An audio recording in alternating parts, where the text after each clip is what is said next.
Hey to all you Matthew studying peeps out there. How goes the study? Today we're doing the last part of Matthew 24. It's real deep. It's a real deep thing. He goes and Jesus goes back and forth from the millennium to the rapture to the millennium to the church age. So we're going to look at it.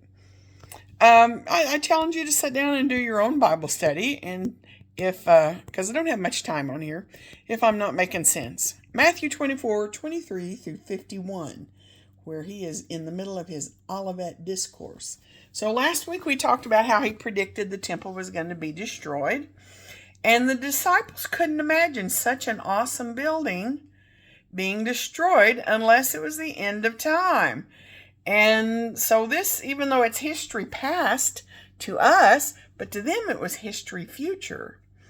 And at the same time, he was talking about another event, which is similar. And this is what we call a parallel prophecy. Two events can be encompassed within one statement. And there's four examples of that. You might want to write these down. The events are similar. There's partial fulfillment in the present time. And the present time often foreshadows a later event time period. And long-term prophecy finds its ultimate fulfillments of the prophecy itself. So those are four things you know when you're speaking of a parallel prophecy, which he was when he was talking about the temple being destroyed. And as we continue in our study, the verses where there's going to be war, pestilence, are characteristics. They're not a sign. That's a characteristic. This is stuff that we go through. COVID was sure a pestilence, wasn't it? It is the characteristics in which we live. Verse 12 talks about a condition, progressive increase in lawlessness.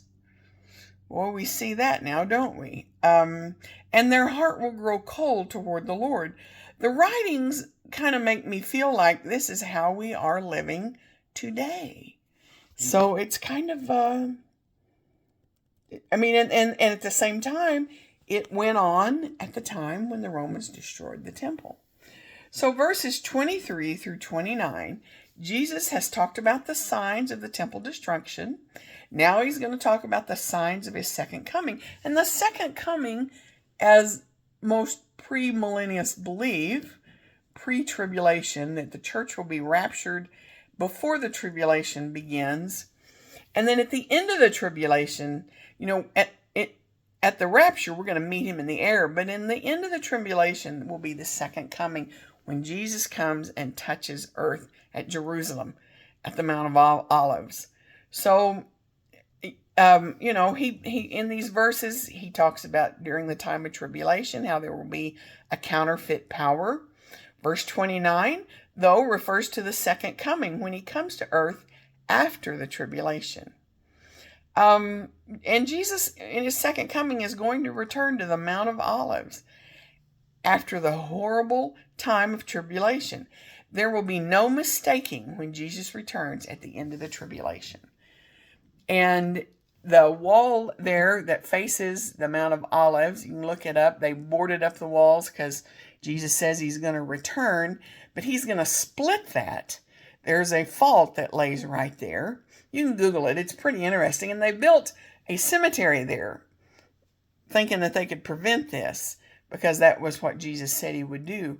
And there was a custom, you can't, destroy a cemetery. But Jesus is going to open those graves, and he's going to go to the mount, return to the Mount of Olives. Verses 31 through 35, gathering in verse 31, gathering the elect that were saved during the tribulation. Yes, you can be saved during the tribulation, but people, if you can't live for Jesus now, what makes you think you can live during the tribulation? 1 Thessalonians 4:14 through 17 refers to the rapture and the being caught up, and it says, will not precede those fallen asleep, resurrected from the dead. We're going to meet Jesus in the air. The Christians that have died, that are in the grave, will be resurrected first, and then they will meet him in the air, and we'll be right behind them. Isn't that amazing? That does not mean, and there's a religion out there that says you're just asleep when you're in the grave. Well, the Bible says to be absent from the body is to be present with the Lord. It is like a spiritual phrase that they're referring to, asleep. People are not asleep when they're in the grave. They are dead, but their spirit has gone to be with the Lord. Verses 32 through 35. Who is he talking about? All those things. All those things that have not yet happened. He's talking about the generation that see all of the prophecies happen. Once it gets started, it will happen rapidly. 7 years. And verses 36 through 41, signs of his initial coming. No signs. It could happen at any time. These things have always went on, these conditions. And the rapture of the church starts the tribulation, and people know when that will end 7 years later. But no one knows when Jesus will come for the church.